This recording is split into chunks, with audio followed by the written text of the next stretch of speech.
Karena sekali lagi takdir itu tidak mungkin berubah. Mau Anda mencari uang dengan cara halal, mau Anda mencari uang dengan cara haram, rizki Allah itu tidak mungkin berubah. Segitu ya segitu dapatnya. Maka seorang muslim yang cerdas, kalau memang segitu dapatnya, ngapain dengan cara yang haram yang jelas-jelas dosa masuk neraka? Carilah jangan yang halal, toh juga ada hasilnya juga segitu. Ma'asyiral muslimin yang dimuliakan Allah Subhanahu wa taala. Ingat, ada beberapa bahaya bakhil yang disebutkan para ulama. Pertama, orang bakhil itu al-hirmanu minal ajri. Diharamkan pahala. Orang yang bakhil itu diharamkan pahala yang banyak. Karena orang yang bakhil menutup pintu infak, menutup pintu sedekah, menutup diri untuk pintu-pintu zakat. Yang harusnya dengan zakat, dengan infak, dengan sedekah dapat pahala banyak, tapi karena dia bakhil ditutupnya tuh amalan-amalan baik itu, sehingga diharamkan pahala dalam kehidupannya. Yang kedua, bakhil ini menyebabkan dha'ful iman. Orang bakhil ini sebenarnya lemah imannya. Kenapa lemah iman? Karena dia buruk sangka dengan Allah.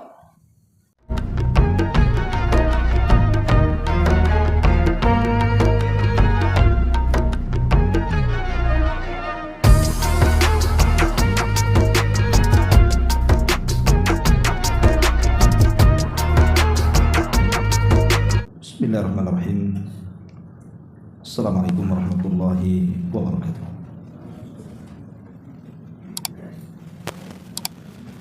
Alhamdulillah wassalatu wassalamu ala rasulillah wa ala alihi wa sahbihi wa mawalah wa la hawla wa la quwata illa billahi wa ba'd. Baik, kita lanjutkan kajian kita, masih membahas surah Al-Ma'arij, dan kita masuk pada ayat ke-15 dan seterusnya. A'udzubillahi minasyaitonir rajim. Bismillahirrahmanirrahim. Kalla innaha ladha nazza'ata lisyawa tad'u man adbara wa tawalla wa jama'a fa'aw'a innal insana khuliqa halu'a idza massahu syarru jazu'a wa idza massahul khairu manu'a. Sekali-kali jangan begitu. Sesungguhnya neraka itu adalah api yang sangat bergejolak, yang mengelupaskan kulit-kulit kepala, yang memanggil orang-orang yang berpaling dan menjauh dari agama, serta yang mengumpulkan harta benda kemudian menyimpannya. Sesungguhnya manusia diciptakan dengan sifat keluh kesah dan kikir. Apabila ditimpa kesusahan, ia pun berkeluh kesah, dan apabila mendapatkan kebaikan harta, justru dia menjadi kikir. Hadirin dan hadirat yang dimuliakan Allah Subhanahu wa taala. Ayat ini menjelaskan tentang para penghuni neraka. Allah Subhanahu wa taala mengatakan kalla innaha ladha. Kalimat ladha adalah satu dari sekian nama neraka yang terkenal. Karena neraka ini memiliki nama-nama dalam Al-Quran. Terkadang Allah Subhanahu wa ta'ala menyebut neraka itu dengan sebutan An-Nar, sebagaimana Allah Subhanahu wa ta'ala mengatakan dalam surah An-Nisa ayat 14, wa man ya'sillaha wa rasulahu wa yata'adda hududahu yudkhilhu nara. Siapapun yang durhaka dengan Allah dan Rasulnya dan melanggar ketentuan-ketentuannya, niscaya Allah akan masukkan ia ke dalam nar, maksudnya ke dalam neraka. Atau terkadang Allah Subhanahu wa taala menyebut neraka ini dengan Jahannam, sebagaimana disebutkan dalam surah An-Nisa juga ayat 140, di mana Allah mengatakan innallaha jami'il munafiqina wal kafirina fi jahannama jami'a. Innallaha jami'ul munafiqina wal kafirina fi jahannam. Di sini ada kata jahannam, jami'a. Sesungguhnya Allah akan mengumpulkan semua orang-orang munafik dan semua orang-orang kafir di dalam neraka jahannam. Terkadang Allah Subhanahu wa taala menyebut neraka dengan kalimat al-jahim. Sebagaimana Allah mengatakan dalam surah Al-Maidah ayat 10. Walladzina kafaru wa kadzdzabu bi ayatina ulaika ashabul jahim. Adapun orang-orang kafir dan yang mendustakan ayat-ayat kami, mereka adalah para penghuni al-jahim, maksudnya neraka jahim. Terkadang Allah Subhanahu wa taala juga menyebut neraka itu dengan kalimat sa'ir.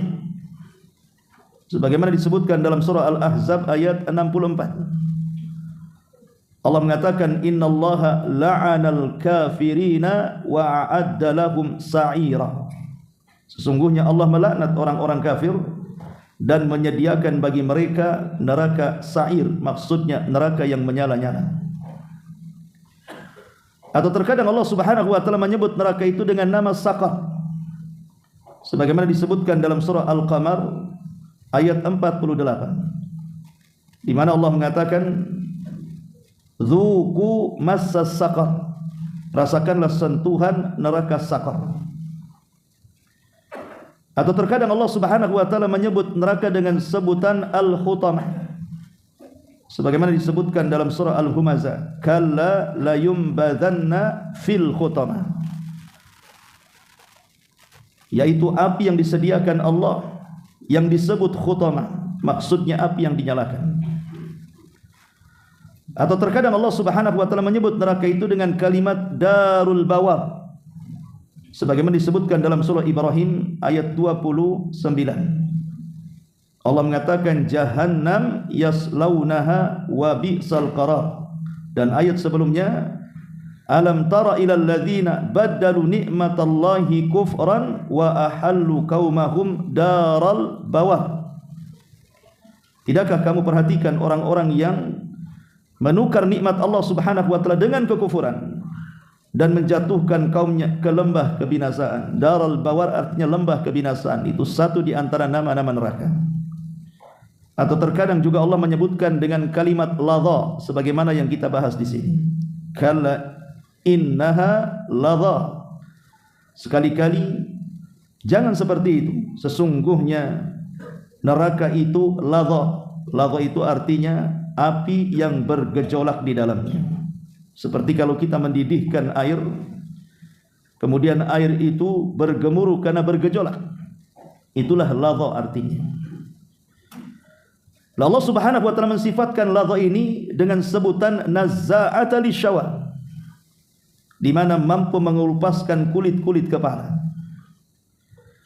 Makanya sering saya katakan dalam surah An-Nisa, bagaimana azab neraka itu tidak akan berhenti sampai kalau diterima oleh orang ahli maksiat dan dia seorang ahli tauhid, baru akan berhenti setelah bersih dosanya.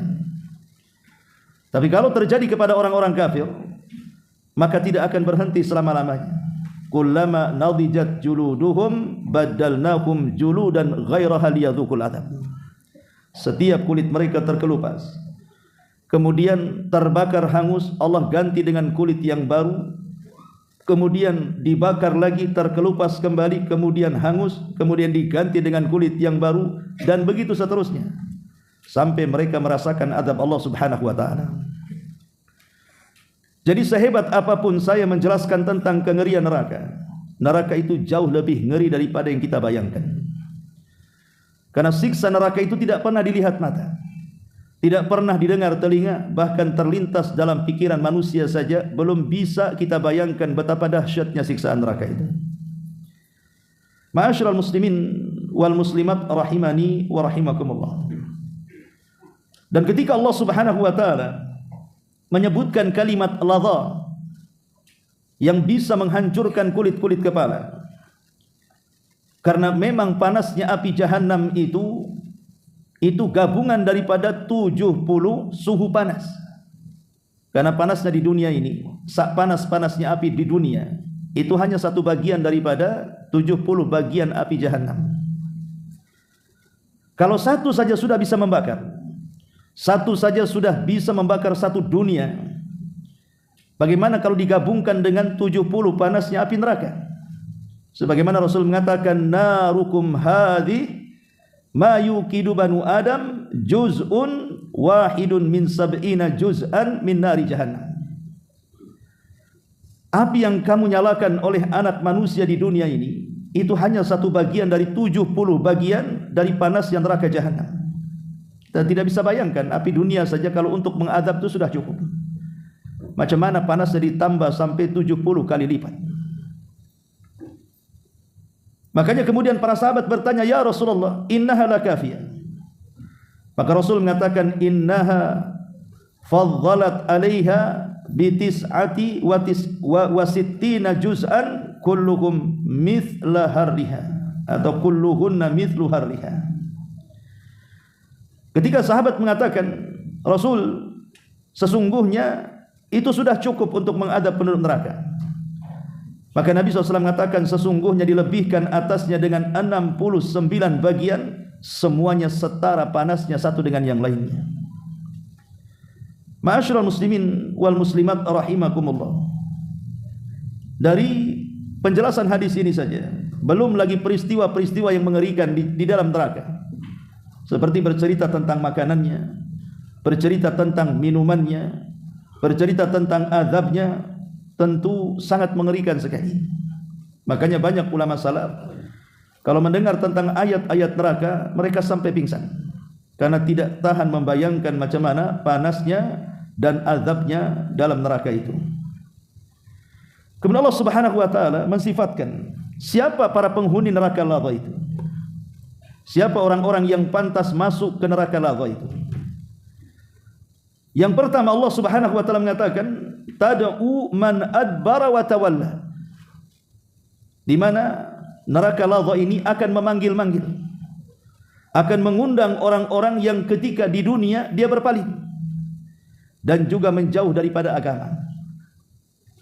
Jadi kalau di dunia dia berpaling dari syariat Allah Subhanahu wa taala, bahkan menjauh dari agama, tidak melaksanakan kewajiban Allah dan dianggap remeh dan biasa, seperti yang ma'ruf dilakukan di masyarakat. Orang yang meninggalkan salat di masyarakat itu rasanya bukan perkara penting. Bagi mereka biasa saja, selalu saja tidak salat itu. Atau orang-orang yang datang bulan Ramadan tidak puasa seolah-olah tidak dosa. Atau orang-orang yang melakukan kemaksiatan, zina, khamar, judi, ghibah dan yang semacamnya, biasa saja mereka lakukan. Itulah orang-orang yang tidak mau tahu dengan agama. Mereka hakikatnya orang yang berpaling dan sedikit demi sedikit menjauh dari agama. Dan orang kalau sudah menjauh dari agama, maka mentalnya akan rusak, akhlaknya akan buruk, dan keyakinannya juga akan sesat. Kemudian Allah Subhanahu wa taala mengatakan yang kedua, siapa para penghuni neraka lava ini? Wa jama'a fa'awa. Juga neraka lava akan memanggil-manggil dan akan mengundang orang-orang yang ketika di dunia suka mengumpulkan harta benda kemudian menyimpannya dan tidak mau dizakatkan, tidak mau disedekahkan, tidak mau disumbangkan, dan begitu seterusnya. Bakhil. Makanya Allah Subhanahu wa taala memerinci siapa orang-orang yang mengumpulkan harta benda dan menyimpan-nyimpan itu. Maka Allah mengatakan, innal insana khuliqa halu'a. Allah jelaskan di sini tentang sifat manusia. Kenapa manusia itu suka mengumpulkan harta, cinta dengan dunia, bahkan sebagian mereka terjerumus kepada kekikiran dan kebakhilan. Di sini alasannya. Allah mengatakan, innal insana khuliqa halu'a. Karena manusia itu diciptakan dengan penuh keluh kesah, banyak mengeluh. Padahal hartanya sudah cukup, tapi banyak mengeluh kurang. Padahal kekayaannya sudah melimpah, tapi banyak mengeluh seolah-olah belum cukup kekayaannya. Innal insana khuliqa halu'a. Halu'a artinya keluh kesah karena kekurangan harta padahal melimpah, dan menjadikan hidupnya kikir dan bakhil. Itu makna halu'a. Kemudian Allah Subhanahu wa taala mensifatkan sifat orang-orang yang seperti ini, idza massahu syarru jazua wa idza massahul khairu manua. Apabila ditimpa keburukan, kesusahan ekonomi, dia pun mengeluh. Kenapa Allah Subhanahu wa taala menjadikan aku miskin, aku kere? Kenapa aku seperti ini? Tetapi kebalikannya, kalau seandainya Allah Subhanahu wa taala memberikan nikmat kepadanya, justru dia pun tidak mau mengeluarkan hartanya untuk diinfakkan di jalan Allah Subhanahu wa taala. Dia simpan sendirian. Dari sini ikhwatu fillah muliakan Allah Azza wa Jalla, ada pembahasan menarik di antara para penghuni neraka Ladha di sini. Mereka adalah orang-orang yang terlampau cinta dengan kekayaan dan dunia. Sedikit kita akan bicara soal bahaya dunia. Ma'asyiral muslimin wal muslimat rahimakumullah. Dunia ini bagi manusia itu terpecah menjadi dua kelompok. Gara-gara dunia, manusia terpecah menjadi dua kelompok. Kelompok yang pertama adalah kelompok yang terfitnah dengan dunia, sehingga dunia melalaikan orang-orang yang memegangnya dari Allah Subhanahu wa taala dan kehidupan akhiratnya. Maka para pemegang dunia seperti ini, mereka orang-orang yang tercela dalam agama. Jadi dunianya memfitnah dirinya, melalaikan dia dari mengingat Allah dan kehidupan akhirat. Maka orang ini orang yang paling tercela. Tapi kelompok yang kedua, terkadang ada orang-orang yang memegang dunia itu, justru dunia ini dijadikan bekal untuk perjalanan akhiratnya. Dengan dunia dia bisa meraih pahala sebanyak-banyaknya. Dengan harta yang di tangannya dia bisa meraup keuntungan akhirat seluas-luasnya. Makanya ada istilah hadis Nabi SAW itu, malun salih li rajulin salih. Harta itu akan bermanfaat kalau yang memegang orang baik. Tapi harta itu bisa membinasakan kalau yang memegang orang jahat. Karena harta itu adalah benda. Dia bisa dibawa ke neraka, bisa juga dibawa ke surga. Tergantung yang memegangnya. Tapi kalau seandainya seseorang itu tahu hakikat dunia, tentu dia tidak mungkin mencintai dunia melebihi mencintai dia ke akhiratnya. Andai kata manusia yang sangat mencintai dunia itu, mereka robah kecintaannya kepada dunia seperti mencintai seperti seseorang yang mencintai akhiratnya, persis seperti dia mencintai dunianya, tidak ada orang yang masuk neraka. Kalau seandainya manusia itu mencintai akhirat seperti dia mencintai dunia, maka manusia pasti semua masuk surga. Tapi masalahnya, manusia itu justru lebih mencintai dunia dibandingkan akhiratnya. Disinilah letak celakanya. Pertama, karena biasanya orang kalau sudah mencintai dunia, maka dia akan terus mencarinya sampai ke ujung pangkalnya. Dia pun akan berusaha keras, menghabiskan waktunya, menghabiskan tenaganya, menghabiskan pikirannya, bahkan meninggalkan keluarganya. Yang penting bagaimana cara meraih kekayaannya. Dari sini akhirnya dia melupakan akhiratnya. Inilah kalau orang sudah mengejar dunia, tidak akan ada kepuasan dalam hidupnya, sampai tanah yang menguburnya. Alhaakumut takatsur hatta zurtumul maqabir. Telah melalaikan kalian dengan kesibukan dunia kalian terhadap akhirat, sampai akhirnya tanah yang memendamnya, menguburkannya. Baru dia berhenti mengejar dunia. Yang kedua, ikhwatu fillah muliakan Allah Subhanahu wa taala, orang-orang yang terlampau cinta dengan dunia, biasanya dan bahkan kebanyakannya pasti mereka akan menjadi orang jahat. Orang kalau terlampau cinta dunia, pasti ujung-ujungnya jadi orang jahat.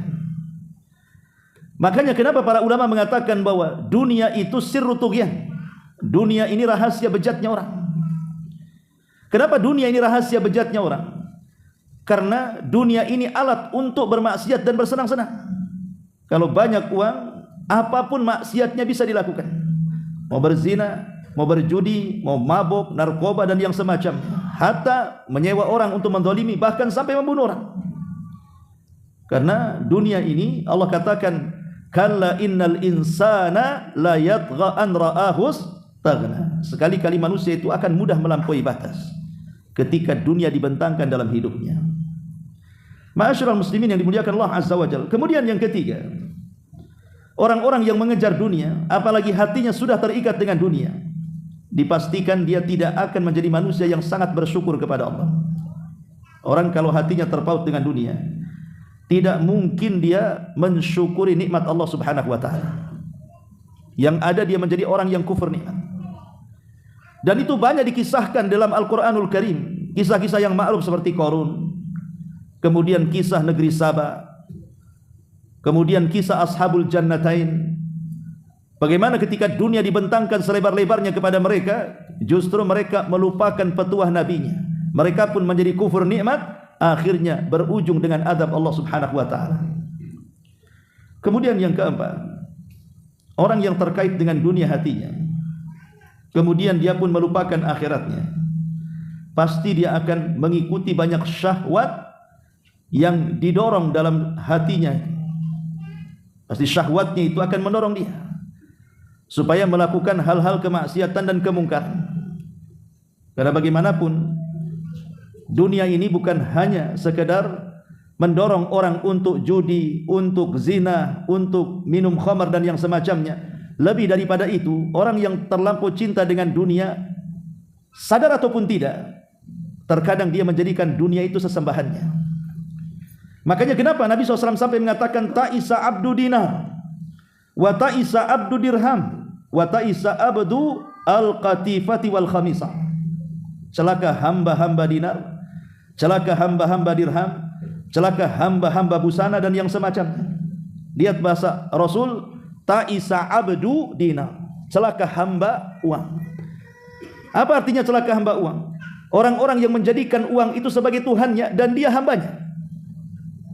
Dan hari ini, walaupun memang kita ini sudah jauh dari sesembahan di masa jahiliyah seperti menyembah Lata, Uzza, Manat dan Khubal, Saif dan Na'ilah atau berhala-berhala yang lainnya, tapi berhala hari ini berubah menjadi rupiah, dolar, ringgit dan yang semacamnya. Dari mana kita tahu bahwa banyak manusia yang menyembah uang? Karena ketika orang kemudian mencari dunia itu, sedikit demi sedikit dia melupakan penciptanya. Dia lebih mementingkan dunia daripada akhiratnya. Bahkan kalau seandainya kemudian Allah berikan keleluasaan harta, anggaplah dia seorang pedagang, sebenarnya dia sudah laris dagangannya. Seandainya ditutup sebentar saja untuk melaksanakan salat, tidak merugikan jualannya. Tapi apa kenyataannya? Tetap saja dia memilih melayani pelanggannya dibandingkan dia lari ke masjid untuk beribadah kepada Allah. Kalau bukan dikatakan hamba uang, apa namanya? Maka dari sini ikhwatu fillah muliakan Allah Azza wa Jalla, dunia ini memang pengikat yang luar biasa yang menyesatkan umat manusia. Ma'asyiral muslimin wal muslimat rahimakumullah. Dan dunia juga sebagaimana ayat yang kita bahas menjadikan orang menjadi kikir, bakhil dan tidak memiliki kepekaan sosial kepada manusia. Umumnya kalau orang terikat dengan dunia, pasti dia menjadi bakhil. Lihat Qarun.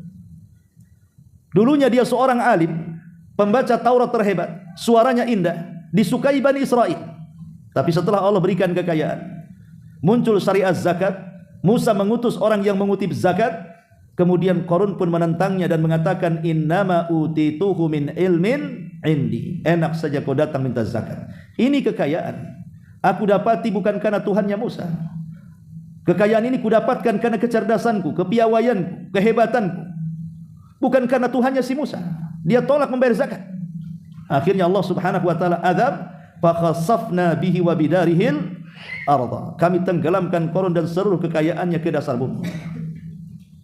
Ma'asyiral muslimin yang dimuliakan Allah Subhanahu wa taala. Makanya Hasan Al-Basri rahimahullahu taala pernah mengatakan, la takhruju nafsu ibni Adam minad dunya illa bihasarati thalathin. Tidaklah jiwa anak Adam keluar meninggalkan dunia itu kecuali kebanyakannya mereka membawa 3 kerugian. Kata beliau, tidaklah jiwa anak Adam itu meninggalkan dunia kecuali umumnya mereka meninggalkan 3 kerugian. Kemudian beliau mengatakan annahu lam yusbi mimma jama' wa lam yudrik mimma amal wa lam yuhsin azzad lima yaqdumu alaihi. Pertama, dia belum merasa kenyang dari harta yang dikumpulkannya. Jadi ada orang-orang itu walaupun kekayaannya banyak tapi tidak pernah kenyang untuk mencarinya, dan itu bukti nyata. Lihat para pengusaha-pengusaha itu, padahal mereka sudah kaya. Kalau seandainya mereka pensiun dan memakan uang tabungannya saja, sampai dia mati tidak akan habis. Bahkan boleh jadi untuk anak turunannya pun tidak akan habis. Tapi mereka tidak mau pensiun. Padahal kata Imam Ibnu Hazm rahimahullahu taala, dia katakan seharusnya orang yang sudah tua itu mereka tinggal di masjid, berzikir, tinggal menikmati hasil untuk menambah zad untuk akhiratnya, menambah bekal untuk akhiratnya. Tapi kenyataannya tidak. Lihat orang-orang kaya itu yang sudah tua-tua, mereka tidak akan pernah kenyang. Makanya mereka akan terus membuka PT sana, PT sini, usaha sana, usaha sini, entah sampai kapan. Padahal sebenarnya hakikat dunia itu kan hanya dikumpul-kumpulkan kemudian ditinggalkan. Hakikat dunia itu kita ngumpul sudah capek, habis itu ditinggalkan. Lihat orang-orang kaya yang meninggal dunia itu, apakah gedungnya dimasukkan ke dalam liang lahat? Apakah kendaraan mewahnya juga ikut dikuburkannya? Tidak. Yang dikuburkan hanya kain kafan yang murah, layaknya mayat-mayat yang lainnya. Lalu buat apa kalau seandainya dikumpulkan dari muda, setelah kaya tidak dia tinggalkan dunianya? Atau terkadang juga orangnya masih hidup, dia sudah kumpulkan dunianya itu, rupanya bukan dia yang meninggalkan dunia, dunia pula meninggalkan dia. Contoh sekarang banjir yang ada di Sumut, yang ada di Sumbar, yang ada di Aceh. Berapa banyak rumah megah itu yang hancur, terbawa arus banjir, tertimbur lumpur. Kemana tuh rumah-rumah megah itu? Padahal sebagian mereka membangunnya bertahun-tahun, membeli kendaraan mewah bertahun-tahun, mereka kumpulkan uang. Setelah sanggup membelinya, tiba-tiba tidak bisa kita rasakan kenikmatan rumah megah itu. Kendaraan mewah itu kemana? Ada orang yang sudah membeli ladang dan sawah hektaran, tiba-tiba datang banjir, tertimbun lumpur. Buat apa sawah itu akhirnya? Itulah hakikat dunia. Bisa saja dunia yang meninggalkan kita, atau kita yang meninggalkan dunia. Bahkan ada orang kaya itu setelah kaya tidak pernah menikmati hasilnya. Coba bayangkan, ada orang kaya, setelah kaya dia stroke. Dia hanya bisa di kursi roda, atau mungkin dia di perbaringannya saja, karena mungkin terkena penyakit gula atau yang semacamnya, sehingga dia menjadikan orang yang lumpuh tidak bisa bergerak. Rumahnya indah, tamannya juga luas, dia punya kendaraan mewah, tapi dia tidak bisa berjalan-jalan sendiri untuk menikmati rumahnya, tidak bisa berjalan-jalan ke taman-tamannya untuk menikmati keindahan bunga-bunganya, bahkan tidak bisa menyetir untuk berkeliling dunia. Lalu untuk apa kalau sudah dikumpulkan dia tidak merasakan nikmatnya dunia? Hanya lelah letih saja, banting tulang dari muda sampai tua. Setelah tua tidak bisa menghasilkan atau memberikan kenikmatan dunia bagi kehidupannya. Sia-sia akhirnya usahanya. Ma'asyiral muslimin yang dimuliakan Allah Azza wa Jalla. Makanya kata beliau Hasan Al-Basri rahimahullahu taala, kerugian yang pertama annahu lam yusbi' mimma jama. Ada orang yang belum kenyang dari apa yang sudah dikumpulkannya karena keburu mati. Belum bisa menikmati hasilnya. Sudah kaya atau mati. Lalu apa yang dinikmati? Makanya Nabi SAW mengatakan, maluka ma akalta fa afnaita wa ma labista fa ablaita wa ma tasaddaqta fa abqaita. Hartamu, kata Rasul, yang kau makan habis, yang kau pakai usang, yang kau sedekahkan, itulah yang bermanfaat untuk kehidupan setelah kematiannya. Kemudian yang kedua kata Hasan Al-Basri, walam yudrik ma ummila, dan dia belum pernah mendapatkan apa yang dicita-citakannya, belum merasakan nikmat apa yang dicita-citakannya. Ketika dia muda, dia bercita-cita, kalau nanti saya kaya raya, mungkin saya akan jalan ke sana kemari, akan berkeliling dunia. Kalau saya kaya, saya akan menikmati hasilnya. Tapi setelah kaya tiba-tiba mati. Lalu apa yang dicita-citakannya itu belum dia capai dan terrealisasi karena keburu mati masalahnya. Atau yang ketiga kata Hasan Al-Basri, walam yuhsin azzan lima yaqdumu alaihi. Walaupun dia kaya raya, belum sempat dia sedekahkan hartanya, tiba-tiba meninggal dunia. Lalu apa bekal yang akan dibawa ke akhiratnya kalau begitu? Inilah kata Hasan Al-Basri, 3 perkara di mana jiwa anak Adam tidak akan keluar dari dunia kecuali merasakan 3 kerugian ini. Itulah orang-orang yang mengejar dunia. Keburu mati, belum kenyang menikmati apa yang dikumpulkannya, keburu mati, belum mampu melaksanakan cita-citanya, keburu mati, belum mampu menjadikan dunia sebagai bekal untuk akhiratnya. Lalu untuk apa dunia yang dikumpulkannya kalau begitu? Lelah letih saja. Makanya kenapa dikatakan oleh Imam Syafi'i rahimahullahu ta'ala, apa kata Imam Syafi'i? Ad-dunya daru madhallah imranuha ilal kharabi sa'ira wasakinuha ilal kuburi zaira. Kata Imam Syafi'i rahimahullahu ta'ala, dunia ini tempat yang sangat hina. Kalaupun kita memakmurkannya menjadi kaya, toh juga akan ditinggalkannya. Dan tempat tinggal yang sesungguhnya adalah kuburan yang akan diziarahinya. Itulah hakikat dunia. Hakikat dunia kata Imam Syafi'i 3 di sini. Pertama, dia sesuatu yang sangat hina. Makanya dunia disebut dunia itu dari kalimat ad-dana'ah, hina, rendah. Dan sorga itu tinggi. Kemudian kalau kita berusaha untuk memakmurkannya, ada uang kita buat rumah, kita beli rumah, ada uang beli kebun, ada uang beli kendaraan, ada uang, pokoknya semua uangnya, asetnya di dunia saja. Ingat, itu percuma karena Anda akan meninggalkannya. Dan tempat tinggal sesungguhnya adalah kuburan yang akan diziarahinya. Itulah tempat yang sesungguhnya. Karena kuburan itu menentukan selamat dan tidaknya setelah kiamat. Makanya Utsman bin Affan radhiyallahu anhu, apabila diingatkan dengan neraka, wajahnya biasa saja. Tapi kalau sudah diingatkan tentang kubur, dia menangis. Sehingga dikatakan kepada Utsman, ya Utsman, kalau diingatkan soal neraka biasa-biasa saja.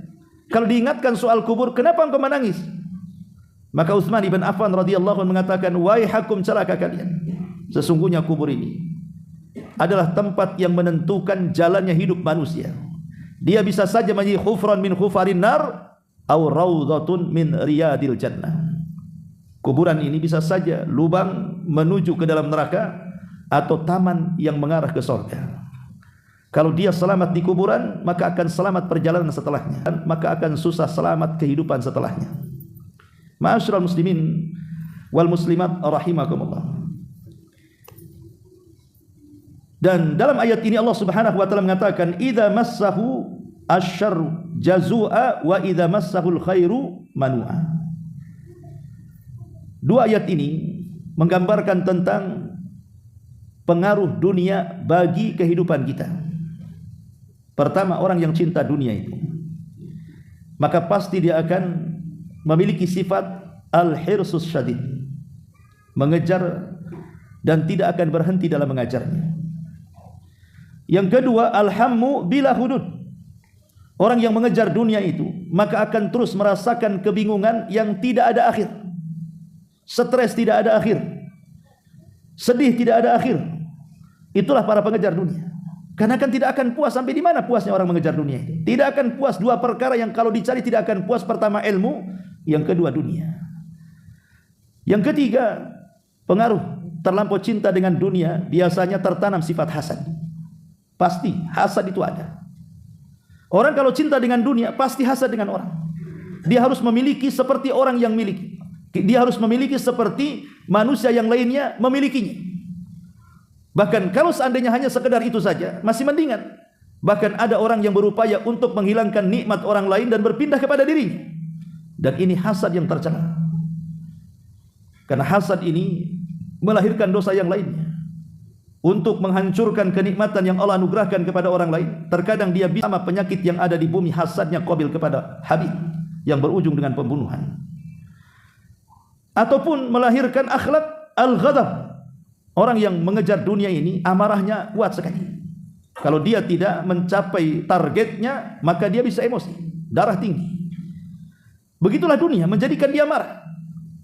Atau terkadang menjadikan al-jur'ah, kurang ajar, sehingga melakukan kejahatan dan kezaliman untuk mengejar dunia. Ada orang yang sampai melukai orang, bahkan ada yang sampai membunuh orang. Bahkan untuk mengejar dunia, sampai-sampai banyak orang yang terjerumus kepada kesyirikan. Datang ke dukun, percaya kepada tangkal, percaya ke tempat-tempat keramat dan khurafat. Kan banyak di negeri kita ini. Saking cintanya dengan dunia, datang ke dukun pengganda uang. Bukan uang dia yang berganda, uang dukunnya yang berganda. Bukan dia yang kaya, dukunnya yang kaya. Akhirnya apa? Dukun-dukun yang jahat ini karena takut kebongkar kedoknya, akhirnya membuat syarat-syarat yang terkadang orang-orang yang datang ke dukun ini dibinasakannya. Kan banyak dukun-dukun pengganda uang di negeri kita ini membunuh pasiennya dengan syarat-syarat yang mematikannya. Seperti ada kasus dulu, orang datang ke dukun ganda uang, syaratnya apa? Supaya berendam 7 hari 7 malam. Pak, nggak mati. Berendam 7 malam, kedinginan. Kata itu syaratnya, kalau itu terpenuhi uangnya akan berganda. Nah ini kan sampai seperti itu. Bahkan ada yang dibunuhnya. Naudzubillah. Karena mereka itu sebenarnya para penipu. Dan anehnya yang ditipu juga kadang-kadang bukan orang yang tidak sekolah itu. Bahkan ada seorang dukun pengganda uang itu yang datang itu S1, S2, doktor datang ke situ. Buat apa sekolah tinggi-tinggi kalau kena tipu dukun? Dukunnya lah, dokter pun tidak. Sekolah pun tidak, lulus SD mungkin dia. Lah ini, itulah kadang-kadang dunia itu menutup akal sehatnya. Otak yang sehat itu tertutup kadang-kadang. Makanya orang yang mengejar dunia itu sadar ataupun tidak, ada sebagian mereka itu yang jatuh kepada kesyirikan. Jatuh kepada kemaksiatan kepada Allah Subhanahu wa taala. Ma'asyiral muslimin wal muslimat rahimakumullah. Makanya di sini Allah Subhanahu wa taala mengatakan, innal insana khuliqa halu'a. Sesungguhnya manusia itu tercipta dengan penuh keluh kesah dan kekikiran, kebakhilan. Padahal sebenarnya bakhil itu loh tidak akan merubah takdir. Siapa bilang kalau bakhil itu merubah takdir? Apakah dengan bakhil dia kaya? Tidak juga. Karena kekayaan itu sudah ditulis Lauhil Mahfuz. Bukankah malaikat datang ketika kita di perut ibu kita dicatat rizkinya sekian? Kan dicatat rizkinya sekian. Kalau sudah dicatat rizkinya nggak mungkin kurang, nggak mungkin nambah. Ya segitu-gitu saja. Mau caranya mencari dengan halal, mau cara mencari dengan haram. Kalau sudah ditakdirkan sekian, ya sekian. Lalu buat apa bakhil? Toh bakhil tidak bisa merubah takdir menjadi miskin menjadi kaya. Sebagaimana orang yang sedekah juga. Bukan berarti kemudian dengan sedekah itu orang jadi fakir. Banyak orang yang bersedekah jadi kaya. Karena sekali lagi takdir itu tidak mungkin berubah. Mau anda mencari uang dengan cara halal, mau anda mencari uang dengan cara haram, rizki Allah itu tidak mungkin berubah. Segitu ya segitu dapatnya. Maka seorang muslim yang cerdas, kalau memang segitu dapatnya, ngapain dengan cara yang haram yang jelas-jelas dosa masuk neraka? Carilah jangan yang halal, toh juga ada hasilnya juga segitu. Ma'asyiral muslimin yang dimuliakan Allah Subhanahu wa taala, ingat ada beberapa bahaya bakhil yang disebutkan para ulama. Pertama, orang bakhil itu al-hirmanu minal ajri, diharamkan pahala. Orang yang bakhil itu diharamkan pahala yang banyak. Karena orang yang bakhil menutup pintu infak, menutup pintu sedekah, menutup diri untuk pintu-pintu zakat. Yang harusnya dengan zakat, dengan infak, dengan sedekah dapat pahala banyak, tapi karena dia bakhil ditutupnya tuh amalan-amalan baik itu, sehingga diharamkan pahala dalam kehidupannya. Yang kedua, bakhil ini menyebabkan dha'ful iman. Orang bakhil ini sebenarnya lemah imannya. Kenapa lemah iman? Karena dia buruk sangka dengan Allah. Apa buruk sangka? Kalau saya sedekahkan, paradigmanya bukan paradigma Quran, tapi paradigma sekuler. Maksudnya apa paradigma sekuler itu? Kalau saya di dompet ini ada uang 1 juta, diinfakkan 1 juta, kosong melompong yang 1 juta, berarti dompetnya akan kosong. Itu paradigma sekuler namanya. Infak 1 juta, hilang 1 juta. Tapi kalau paradigma Al-Quran, infak 1 juta akan kembali 700 kali lipat. Bahkan lebih daripada 700 kali lipat. Tapi orang yang bakhil dia suudzon dengan Allah. Dia buruk sangka dengan Allah bahwa kalau dia bersedekah pasti akan miskin. Itu kan buruk sangka, su'ul adab. Buruk adabnya dengan Allah Subhanahu wa taala. Makanya orang bakhil itu dha'ful iman, imannya lemah. Kemudian yang ketiga, orang bakhil itu karahiyatun nas lahu. Manusia pun tidak suka dengan orang bakhil. Mana ada manusia suka dengan orang bakhil? Tidak ada satupun manusia suka dengan orang bakhil. Manusia itu suka orang yang dermawan. Makanya Utsman bin Affan radhiyallahu anhu, walaupun dia masuk Islam, dibenci gara-gara masuk Islam. Tapi saat perjanjian Hudaybiyah, sebelum tertulisnya perjanjian Hudaybiyah, Umar ketika itu orang yang akan diutus oleh Rasul untuk berdamai dengan orang-orang Quraisy, karena Rasul ketika itu hendak melaksanakan umrah pertama setelah hijrah. Tapi dilarang masuk ke dalam haram. Kalau nekat masuk perang, Jadi Rasul mengatakan kami datang untuk umrah bukan untuk perang, apa salahnya? Maka Rasul mengutus Umar, tapi Umar mengatakan jangan.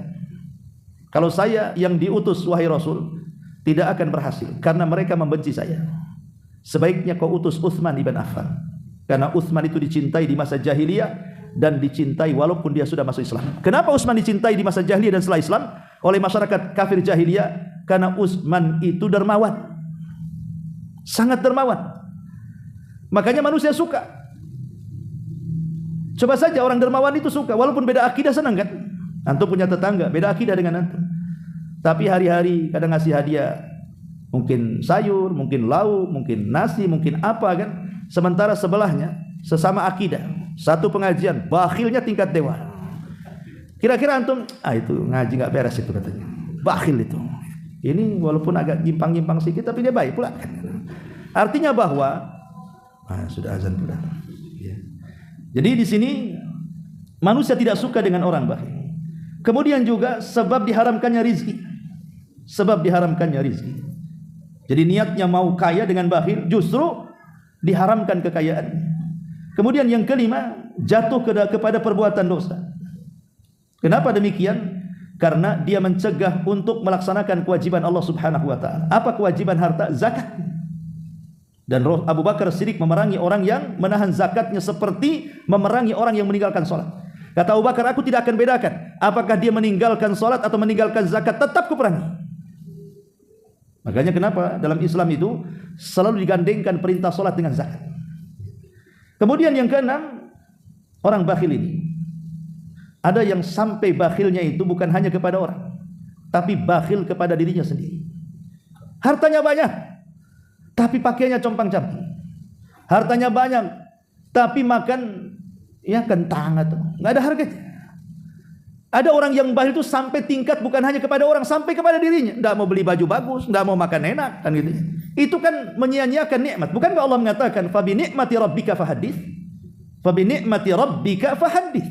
Dengan nikmat Allah itu tampakkan. Kalau kita punya uang mau beli pakaian bagus, beli. Kalau ingin makan enak, makan enak. Asal jangan berlebihan saja dan membuat itu sombong. Tidak ada masalah. Ini sudah bakhil kepada diri sendiri, bakhil kepada orang, kan kuadrat tuh. Ma'asyiral muslimin yang dimuliakan Allah Subhanahu wa taala, termasuk juga bakhil ini sababun likashfi uyubil mar'i wa idhariha lil khalqi. Sebab aib-aibnya terbongkar di hadapan manusia. Awalnya sifat bakhil, mungkin orang kenal dia bakhil, tapi lama-lama sifat manusia itu atau sifat orang bakhil yang lainnya itu akan tersingkap dengan sendirinya. Dan menyingkap atau tersingkap aib di tengah-tengah manusia itu memalukan. Ya. Ma'asyiral muslimin yang dimuliakan Allah Azza wa Jalla, dan banyak lagi tentang bahaya bakhil karena sudah isya. Mudah-mudahan manfaatnya. Subhanaka bihamdika asyhadu an la ilaha illa anta astaghfiruka wa atubu ilaik. Allahu ta'ala alam.